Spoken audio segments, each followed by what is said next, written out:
Hello बच्चों, I hope you are doing well. So now let's look into this question. इसमें हमसे पूछा गया है कि ऑक्सीडेटिव फॉस्फोरिलेशन क्या होता है। तो देखो, जब भी फॉस्फोरिलेशन आए कोई वर्ड, तो आप समझ जाना कि there is a transfer of the phosphoryl group. और यहाँ पे क्या हो रहा है, यहाँ पे एडीपी है, एडिनोसिन डाइफॉस्फेट, इसके साथ आके एक और इनऑर्गेनिक फॉस्फेट जुड़ गया। तो अब आप मुझे बताओ क्या बनेगा, ATP, that is adenosine triphosphate. तो ऑक्सीडेटिव फॉस्फोरिलेशन का आउटकम क्या है, सिंथेसिस ऑफ एटीपी। क्या है, सिंथेसिस ऑफ एटीपी। ठीक है, तो हम यहाँ पे क्या लिख सकते हैं, हम यहाँ पे क्या लिख सकते हैं कि it is defined as a process, it is defined as a process in which synthesis of ATP occurs, that is adenosine triphosphate occurs as a result of transfer of electrons from फ्लावोप्रोटीन्स। फ्लावोप्रोटीन्स कौन से होते हैं, NADH FADH2। ठीक है, NADH and FADH2 to oxygen, which is the electron acceptor here. Electron acceptor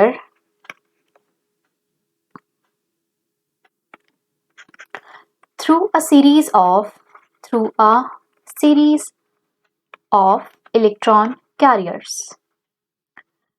देखो, हो क्या रहा है कि ट्रांसफर हो रहा है इलेक्ट्रॉन्स का, बट कहाँ से हो रहा है, from the NADH from the FADH2। वहां से इलेक्ट्रॉन आएगा, O2 के पास चला जाएगा, जो है इलेक्ट्रॉन एक्सेप्टर। अब वो सीधा O2 के पास नहीं जा रहा, बीच बीच में कुछ इलेक्ट्रॉन कैरियर्स हैं, उनके थ्रू वो O2 के पास जा रहा है।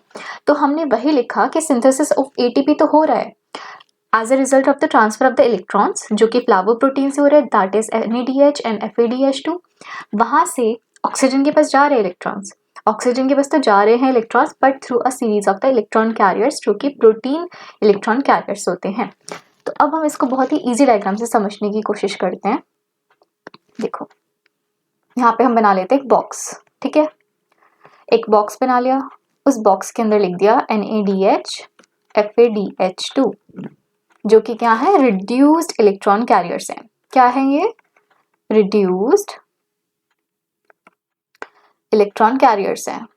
ठीक है, रिड्यूस्ड इलेक्ट्रॉन कैरियर्स हैं, यहां से जाएगा इलेक्ट्रॉन, इलेक्ट्रॉन गया।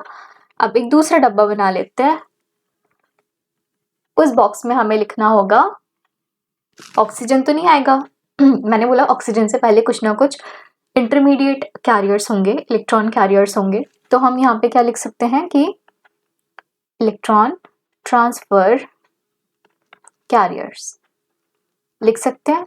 ठीक है, उसके बाद में क्या होगा, हमने बोला कि अल्टीमेटली किसके पास जाएगा, इलेक्ट्रॉन ऑक्सीजन के पास जाएगा।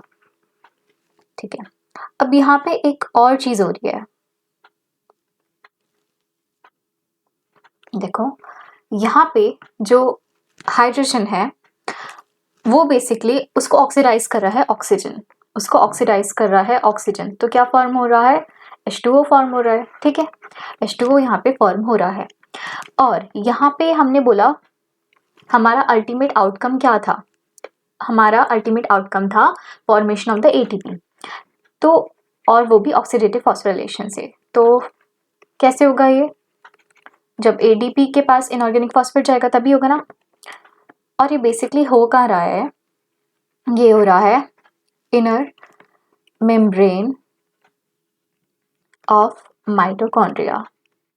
माइटोकॉन्ड्रिया समझ आया। अब देखो, अगर हम इनर मेम्ब्रेन ऑफ माइटोकॉन्ड्रिया की बात करते हैं तो वहां पे ना F0 F1 पार्टिकल होते हैं। ठीक है, बेसिकली ऑक्सीसोम्स होते हैं, और ये ATP सिंथेस के पास होते हैं, ATP सिंथेस के पास होते हैं। तो इसलिए ना, क्योंकि हमें पता है कि F0 F1 पार्टिकल हैं ATP सिंथेस के पास, तो हम उसको बोल सकते हैं एटीपी सिंथेस को हम एक और चीज बोलते हैं, दैट इज F1F0 ATPase। चलो अब देखते हैं कि यहाँ पे ये जो फॉर्मेशन ऑफ एटीपी हो कैसे रहा है। अगर हम बनाते हैं दिस F0 F1 पार्टिकल, तो देखो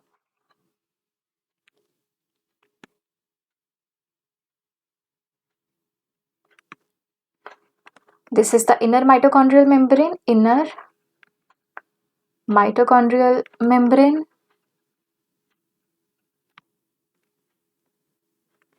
this is the F1 particle, this is the F0 particle, this is the stalk, it is the base, it is the head। ठीक है, अब क्या होगा, यहाँ पे जाएगा 2 प्रोटॉन्स। देखो 2 प्रोटॉन्स थे, 2 प्रोटॉन्स निकल गए, लेकिन वो 2 प्रोटॉन्स की हेल्प से होगा formation of the ATP. Formation of ATP कैसे होगा, जब इनऑर्गेनिक फॉस्फेट जुड़ेगा एडीपी से, so there is a formation of the ATP. तो यही तो हो रहा है ऑक्सीडेटिव फॉस्फोराइलेशन में। So I hope you understood it well and all the best.